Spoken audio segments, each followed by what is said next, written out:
2025 में शनि जी का प्रकोप 2025 में किस राशि पर शनि जी का ढैया, साढ़े साती या प्रकोप रहेगा अथवा किस राशि का भाग्योदय होगा, यह जानना बहुत जरूरी है।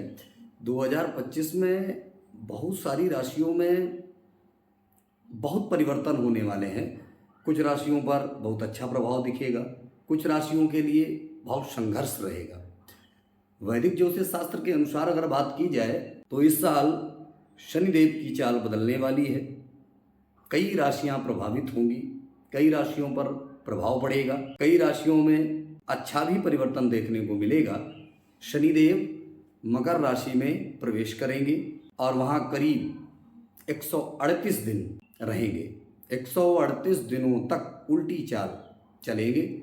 इस दौरान कुछ राशियों को आर्थिक लाभ भी होगा, कुछ मान सम्मान भी मिल सकता है, वहीं कुछ राशियों को परेशानियों का सामना करना पड़ेगा। सबसे पहले ये जान लेते हैं कि 2025 में शनि जी एक्चुअल में करने वाले क्या हैं। सबसे अद्भुत बात तो यह है कि शनि की साढ़े साती जो होती है उसमें ढाई और ढाई वर्ष, मतलब ढाई वर्ष और ढाई वर्ष, ये 3 चरणों को मिला करके एक साढ़े साती का निर्माण होता है। तो 7.5 वर्ष जरूरी नहीं है कि 7.5 वर्ष लगातार किसी राशि पर परेशान करते रहें शनि जी, ऐसा नहीं है। उसमें उदय भी होता है, अस्त भी शनि जी होते हैं और शिखर पर भी रहते हैं। इसमें शनि जी साल शनि देव के गोचर में बहुत कुछ चीज़ें खास होती हैं जो भी जानना जरूरी है। उसके विषय में कहते हैं कि शनि 29 मार्च को कुंभ राशि से निकलकर मीन राशि में प्रवेश कर जाएंगे। माने कुंभ राशि वालों को और अधिक धन लाभ, मीन राशि वालों के लिए थोड़ी सी समस्या रहेगी। शनिदेव के राशि परिवर्तन से कुछ राशियों की किस्मत भी चमकती है। शनिदेव की राशि परिवर्तन से कुछ राशियों को आकस्मिक धन लाभ भी होगा। शनि की साढ़े साती और ढैया का प्रभाव भी कुछ राशियों पर खत्म होगा। शनिदेव की राशि परिवर्तन से कुछ राशियों पर शनि की साढ़े साती और ढैया का प्रभाव शुरू भी होगा, ये भी ध्यान रखना है।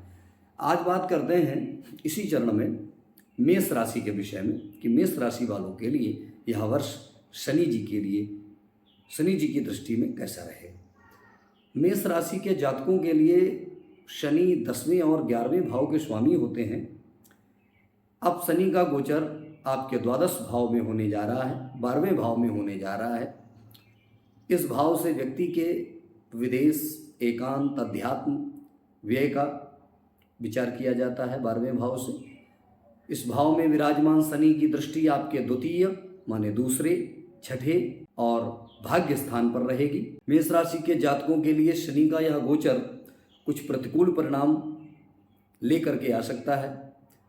कुछ ऐसे परिणाम होंगे जो भी आपने, जैसे कोई तैयारी कर रहा है बच्चा, तो उस तैयारी के लिए सबसे प्रथम क्या होता है कि हम लोग किसी चीज़ का संकल्प लेते हैं और वह संकल्प पूरा हो जाएगा इसकी गारंटी नहीं होती है, क्योंकि उसमें कई बार ग्रह गोचरी की दशा आ जाती है। जैसे बच्चा बीमार पड़ने लगता है, अथवा हम लोग तैयारी बहुत करते हैं किंतु पता चला कि जैसे ही परीक्षा हाल में पहुंचते हैं तो सब शून्य हो जाता है, अथवा पता भी रहता है तो पेपर में जानकारी होते हुए भी क्वेश्चन गलत हो जाते हैं, माने हम लोग एग्जाम में सफलता नहीं पाते हैं। ऐसे कुछ परिवर्तन मेष राशि के लिए रहेंगे।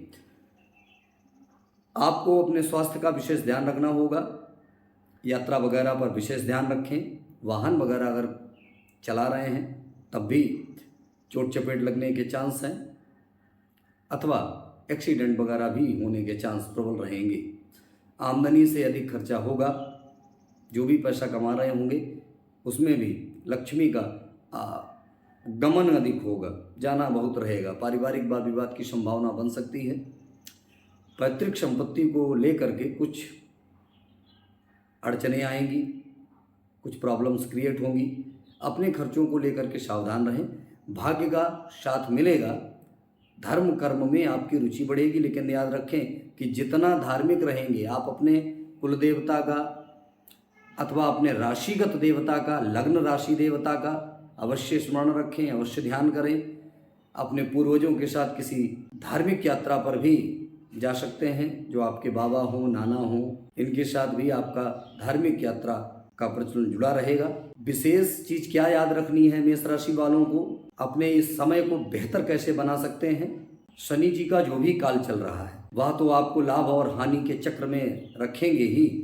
आप विशेष याद रखें कि श्री हनुमान चालीसा का तो पाठ नित्य प्रारंभ कर दें, चतुर्मुखी दीपक रखना प्रारंभ कर दीजिए। और सबसे अच्छी बात कि शमी का वृक्ष देखा होगा आप लोगों ने, शमी की थोड़ी सी समिधा ले आए, उसको काले कपड़े में करके ओम शं शनैश्चराय नमः, ओम शं शनैश्चराय नमः इस मंत्र से अभिमंत्रित करके या जप करके यथा सामर्थ्य 21 बार, 51 बार, 101 बार या 108 पूरी माला के साथ उसको अभिमंत्रित कर लें काले कपड़े में करके, और अपने दाहिनी भुजा में उसको बांध लें। पूरे क्षेत्र में आपको लाभ होगा। याद रखें कि अगर कोई अशुद्धावस्था हो जाती है, सूतक पातक हो जाता है, शमी को गंगा जी में प्रवाहित कर दें जो बांधे हैं, पुनः दूसरी एक समिधा ले आएँ और उसको बांध लें। विशेष लाभ मिलेगा, पूरे क्षेत्र लाभ करेगा और जो भी आपकी मनोकामनाएं हैं उसमें सफलता मिलेगी। इसी शुभ कामना के साथ मेष राशि वालों का यह समय मंगलमय हो और भाग्योदय का जो समय है वह भी पूर्ण रूपेण सफल हो। इस प्रक्रिया के साथ सभी को नमो नमः, जय श्री सीताराम।